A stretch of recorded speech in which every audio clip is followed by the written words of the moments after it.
यह एक handheld anti drone बंदूक है। इसका वजन केवल 3.5 किलोग्राम है और यह पोर्टेबल भी है।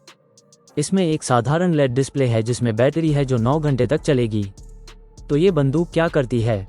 वज्र शॉट ड्रोन सिग्नल का पता लगा सकता है और फिर यह उन्हें जाम कर सकता है। इस तरह ड्रोन और उसके ऑपरेटरों के बीच संचार बाधित हो जाता है। इसकी रेंज 4 किलोमीटर है और यह अपनी आउटपुट आवृत्ति को समायोजित कर सकती है।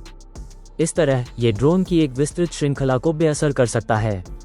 बंदूक को चेन्नई आधारित बिग बैंग बूम सॉल्यूशन द्वारा डिजाइन किया गया था। इसे भारतीय सेना और वायुसेना के लिए तैनात किया गया है। इसे पहले से ही $25 मिलियन तक के ऑर्डर प्राप्त हुए हैं। इसकी कीमत करीब 210 करोड़ रुपए है। ये पहली ऐसी एंटी ड्रोन बंदूक नहीं है। संयुक्त राज्य अमेरिका में ड्रोन डिफेंडर और रैथियन का कोयोट UAV मौजूद है। रूस के पास एक समान हाथ में पकड़े जाने वाला सिस्टम है, रेक्स 1। लेकिन ये दोनों ही सिस्टम अधिक भारी हैं। ये सिस्टम सैनिकों को मैदान में कम लचीलापन प्रदान करते हैं, जिससे वज्र शॉट अनोखा बनता है। और वज्र शॉट जैसी बंदूकें विशेष रूप से आधुनिक युद्ध में महत्वपूर्ण हो गई हैं। ड्रोन ने युद्ध के तरीके को बदल दिया है। हमने यूक्रेन में देखा है। 2018 से 2023 के बीच ड्रोन का उपयोग करने वाले नेशन 16 से बढ़कर 40 हो गए हैं। यह 150% की वृद्धि है। इसका मतलब है कि वज्र शॉट जैसी एंटी ड्रोन सिस्टम की आवश्यकता है। यह एक भारत में निर्मित डिफेंस इक्विपमेंट है।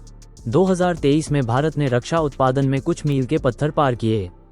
इसने $15 अरब के सैन्य उपकरण का उत्पादन किया।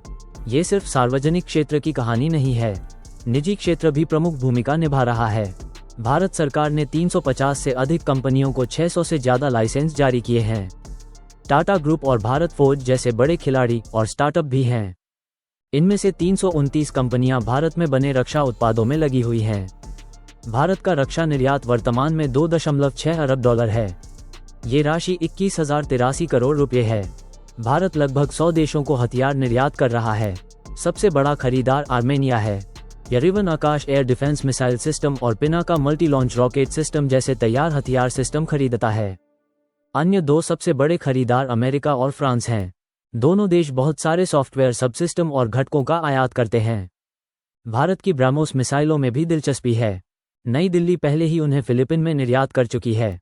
भारत इंडोनेशिया और थाईलैंड के साथ इसी के लिए उन्नत चर्चा कर रहा है। अन्य एशियाई और खाड़ी देशों को भी इसमें रुचि है, इसलिए भारत में निर्मित हथियारों की मांग है। भारत हमेशा से एक प्रमुख रक्षा आयातक रहा है। नई दिल्ली अभी भी दुनिया का सबसे बड़ा हथियार आयातक है।